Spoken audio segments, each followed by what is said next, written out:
Welcome back नाजरीन। Pakistan peoples party खासी active नज़र आ रही है। खैबर पख्तूनख्वा में गवर्नर खैबर पख्तूनख्वा की मुलाकातों का सिलसिला जारी है और उनकी जानिब से मुसलसल ये बयान दिया जा रहा है कि अगर एक नशिस्त भी ज़्यादा हुई तो फिर तहरीक अदम एतमाद में हम देर नहीं करेंगे। इसी हवाले से बात करेंगे। पाकिस्तान पीपल्स पार्टी के रहनुमा कादिर खान मंदोखेल हमारे साथ मौजूद हैं। कादिर साहब, बहुत शुक्रिया आपके वक्त का। मंदोखेल साहब, क्या लग क्या रहा है आपको? क्या तहरीक अदम एतमाद अनकरीब आने वाली है या अभी इसमें टाइम है? बहुत शुक्रिया। देखिए, आइन के आर्टिकल 95 सब क्लास 1 के तहत आइन का एक शिक है जो हर अपोजिशन के पास ये हक हासिल है कि वो अपने वक्त की असम्बली के खिलाफ, असम्बली के वज़ीर आला या वज़ीर आज़म के खिलाफ जो है ना अदम एतमाद की तहरीक पेश करे। माजी में आपको याद होगा बलूचिस्तान की 2 सूबाई हुकूमतें इसी अदम एतमाद की तहरीक की वजह से ख़त्म हो चुकी है।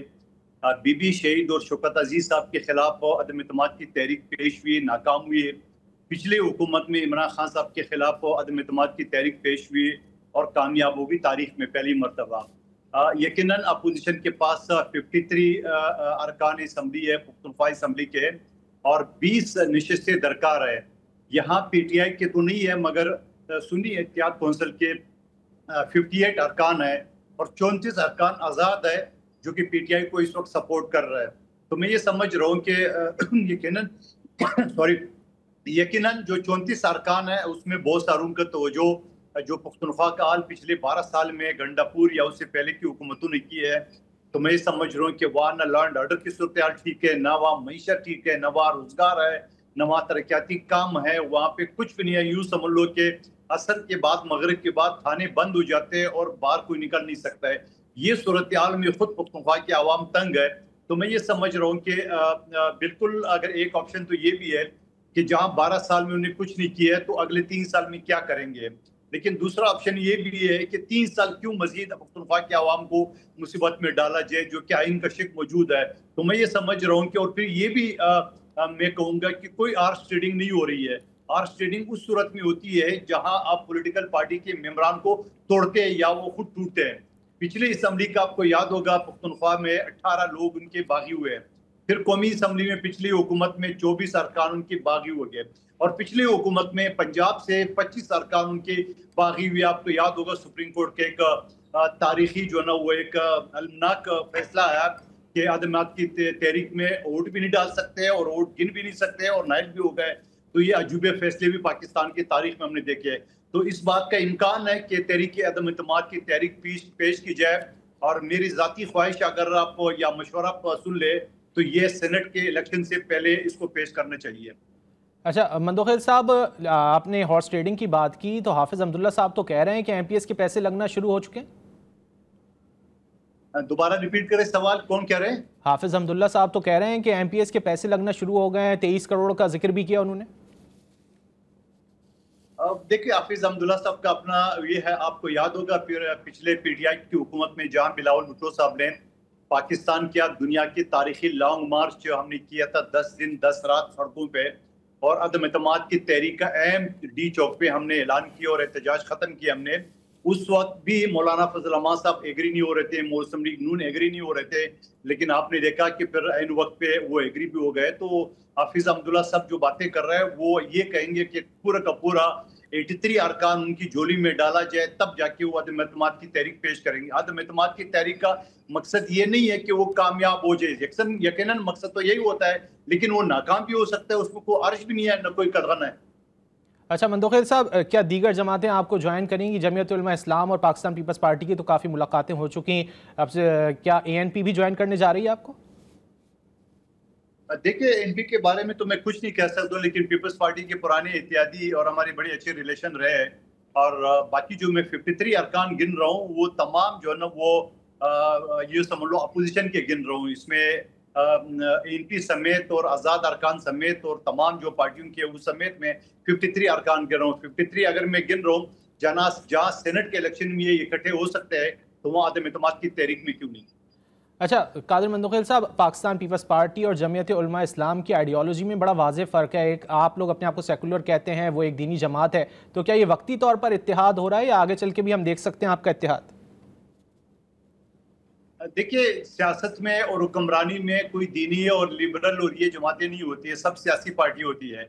क्या माजी में पीडीएम की सूरत में क्या मौलाना साहब की सरबराही में क्या अदम इत्मीनान की तहरीक पेश नहीं हुई है और वो जाके मौलाना साहब के लोग काबीना में मुस्लिम लीग नून के, पीपल्स पार्टी के और दूसरे एमक्यूएम के ये शामिल नहीं थे। तो इसमें मजहबी और सियासी और लिबरल का तो कोई ताल्लुक नहीं है। तो सियासी आदाद शुमार है, जिसके पास होता है वो उसको हुकूमत बनाने की पोजीशन में आ जाता है। इसमें कोई कतगन नहीं है। दोबारा मैं कहूँगा, सियासी मजहबी के से कोई ताल्लुक नहीं है। मौलाना साहब की जो पार्टी है वो यकीनन मजहबी लोग हैं और हम भी मजहबी लोग हैं, अल्हम्दुलिल्लाह मुसलमान है सब। लेकिन आप देख रहे हैं कि वो सियासत भी है और सियासी जोड़ तोड़ में, सियासी इलेक्शन में, सब चीज में वो शामिल है।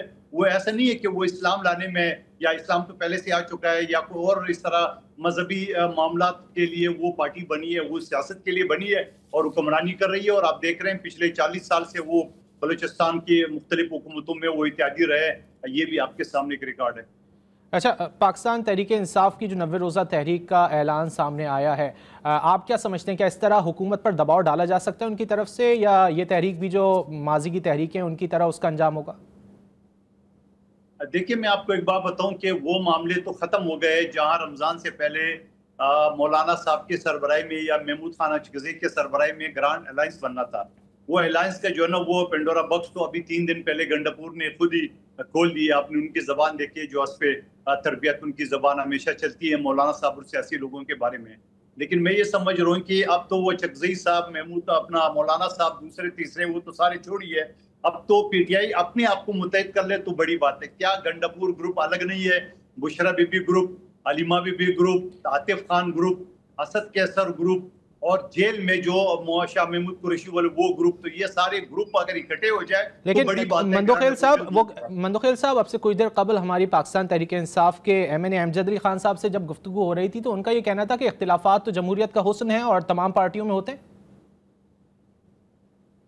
जी, इसमें कोई नई बात क्या है और उसमें हैरत वाली बात क्या है और उसमें ब्रेकिंग न्यूज क्या है जो आप बता रहे हो? आप कह रहे हैं ना कि इख्तिलाफात हैं पार्टी के अंदर, तो पार्टी के मुख्तलिफ पार्टियों के अंदर इख्तिलाफात तो सामने आते रहते हैं। चलो मैं आपको थोड़ा सा और वाज़ेह कर लेता हूँ। 6 महीने के बाद जहाँ अलीमा बीबी ने तहरीक का ऐलान किया था कि 5 अगस्त जो है ना वो पीक टाइम होगा, और फिर जाके मिर्जा अफरीदी साहब ने सेनेट के इलेक्शन में जो पिकनिक की दावत दी थी उनको एक दावत की शक्ल में, और वहाँ गंडापुर साहब पहुंचे और पहुंचने के बाद उनने क्राउड देखा, वहाँ मीडिया देखा तो तहरीक का ऐलान कर दिए। और तहरीक का ऐलान भी खान साहब की हिदायत के बरखिलाफ, क्योंकि अलीमा बीबी ने तो जेल से मिल के आई कि खान साहब ने कहा 5 अगस्त जो 2 साल पूरे हो रहे पीक आवर्स होंगे, पीक टाइम होगा। तो पीक टाइम को उन्होंने सबोताज करने के लिए क्या 9 दिन का टाइम नहीं दिया है? और अगर वो सियासी प्रोग्राम था या तहरीक चलाने का ऐलान था, वहां सबसे बड़े सूबे 15 करोड़ आबादी की चीफ ऑर्गेनाइजर आलिया हमजा क्या मौजूद थी, और वहां जाके इनके सेक्रेटरी जनरल जो कि नौमौलूद सियासी है और सेक्रेटरी जनरल बन गए बकौल शेर अफजल मरवत के कि वो जाली सेक्रेटरी जनरल है। तो जाली सेक्रेटरी जनरल ने वहां जो ऐलान किया कि आलिया हमजा जो है मसरूफ थी, और अगले दिन आलिया हमजा का ट्वीट आया कि मैं पता नहीं कहाँ मसरूफ थी, और ये तो खुद फिर उसके बाद उसका रिएक्शन देखा, गुस्सा, तो ये इसको मैं इख्तिलाफ नहीं कहूँ तो क्या कहूँ। और फिर खुद उसी राजा अकरम राजा ने ऐलान किया कि नहीं जी, वो 9 दिन नहीं है, वो गंडापुर का जाती बयान है और वो पीक जो टाइम है वो 5 अगस्त है। तो आप मुझे बताओ, उसको मैं इख्तिलाफ नहीं कहूँ तो क्या कहूँ? सेनेट के इलेक्शन में कौन ग्रुप किसको सपोर्ट कर रहा है? क्या मिर्जा अफरीदी साहब ने 9 फरवरी का कि जो वायलेंस हुआ था, उस 9 मई का वायलेंस को जो उन्होंने मजम्मत की थी, क्या उनको सिर्फ एज ए फाइनेंशियल टिकट नहीं दिया है? क्या माजी में इमरान खान साहब ने नहीं कहा कि बलूचिस्तान का सेनेट का टिकट जो है ना वो 70 करोड़ में बिक रहा है, और फिर उन्हीं 70 करोड़ के हाउस पे एक ठेकेदार अब्दुल कादर को सेनेटर नहीं बनाया? तो ये सारी तो रिकॉर्ड की बात है। तो इख्तिलाफ हो, और किस तरह इख्तिलाफ होते हैं आप ही बताओ। तो मंदोखेल साहब, आपको नहीं लगता कि ये तहरीक कामयाब होगी? मैं तो ये कहूंगा कामयाब तो दूर की बात है, तहरीक को लीड कौन करेगा? अच्छा, अगर कासिम और सुलेमान आ जाएं, ये भी खबरें घर में। मेरे भाई, बरतानिया के नेशनल या पाकिस्तान में एहतजाज को कैसे लीड कर सकते हैं? कौन से कानून के तहत कर सकते हैं? वो जरूर अपनी बाप से मिलने आ सकता है, बाप के साथ, और जो बाप से मिलने भी इस वक्त आ रहा है जब ये क्रिकेट मैच के लिए दुबई तक आ गए, पाकिस्तान नहीं आ सके, तो अब तहरीक लीड वो कौन से कानून, कौन सा आइन के तहत करेंगे? वो तो बरतानिया के नेशनल है। तो बरतानिया के नेशनल को यहाँ तहरीक चलाने का हक कौन से कानून के तहत देते हैं? आप ही बताते हैं। हाँ, वो पाकिस्तानी शहरी हो तो जरूर उसको हक है ये तहरीक चलाने का, और तहरीक चलाने के साथ साथ उनके साथ कौन होंगे ये तो फिर वक्त ही बताएगा। अभी तक तो कोई सूरत हाल नहीं है। आपने वो ट्वीट देखा था उनकी वालदा का, उन्होंने कहा कि भाई ये पहले से वो गिरफ्तार करने के धमकियां दे रहे सारी जमायमा साहिबा का। तो ये सारी चीजें आपके सामने है, यानी सारे जो उनकी सिक्के कोटे थे वो खत्म हो गए। अब जाके इमरान खान से इनकी बच्चे जो बरतानिया के नेशनल है उनके ऊपर इन्हिसार कर रहे हैं, फिर भी आप कहते हैं इख्तिलाफ नहीं है। अच्छा, तो मंदोखिल साहब, क्या मुज़ाकरात की राह अब दोबारा हमवार हो सकती है? 90 रोज़ा तहरीक का ऐलान तो किया गया है पाकिस्तान तहरीक इंसाफ की जानिब से, क्या मुज़ाकरात की राह हमवार हो सकती है? माजी में तो मुज़ाकरात की कोशिश की गई अयाज सादिक की जानिब से, लेकिन कामयाब नहीं हुए। देखिए, मैं आपको बताऊं, पीपल्स पार्टी के कारकुन की हैसियत से हमेशा हमारी ये पॉलिसी रही है कि हम कहते हैं कि सियासी डायलॉग होना चाहिए सियासी पार्टियों के बीच में। अब अगर अपने आप को सियासी पार्टी कहते हैं और वो एम्पायर की उंगली ढूंढ रहे हैं, तो आप मुझे बता दो सियासी लोगों को वो चोर डाकू कहते हैं, खुद चोरी के केस में सजा याफ्ता बैठा हुआ है और वो बात कर रहा है एस्टेब्लिशमेंट से है। आप मुझे बताओ कौन से कानून के तहत, तो वो आर्मी एक्ट के तहत वो फौज को सियासत में और या मुज़ाकरात में मुदाखलत की दावत कर रहा है? ये भी क्या गैर कानूनी, गैर आईनी नहीं है? और फिर सवाल ये है कि सियासी पार्टी से तो बात करने को तैयार नहीं है। वो तो कहते हैं कि जो मुझे सीट पे बिठाएगा मैं उन्हीं के साथ मुज़ाकरात करूंगा, मैं तो जेल से सीधे जाके प्राइम मिनिस्टर हो जाऊंगा। तो ऐसे लोगों को, ऐसे जो सियासी पार्टी है उनको क्या सियासी कहेंगे आप?